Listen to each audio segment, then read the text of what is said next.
Kabar soal puluhan ribu pegawai dapur MBG makan bergizi gratis tiba-tiba diangkat jadi ASN sempat bikin heboh publik. Angkanya fantastis, bahkan disebut mencapai 99.000 orang. Tapi, benarkah semudah itu? Faktanya, Badan Gizi Nasional memang sedang menyiapkan skema pengangkatan pegawai inti SPPG menjadi ASN, namun statusnya bukan PNS, melainkan PPPK.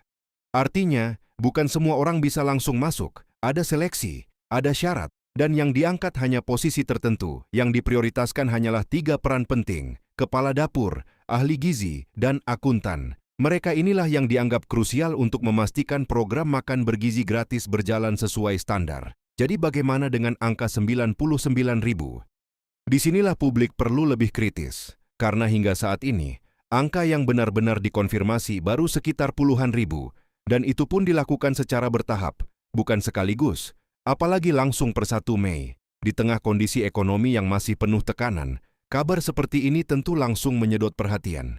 Banyak yang berharap bisa ikut masuk jadi ASN lewat program ini, tapi di sisi lain, muncul pertanyaan besar.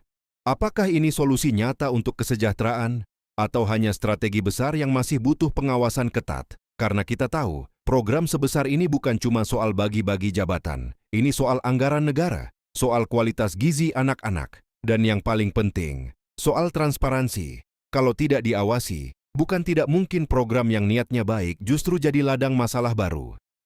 Janganlah sampai rakyat hanya jadi penonton, sementara jabatan dibagi diam-diam tanpa kejelasan.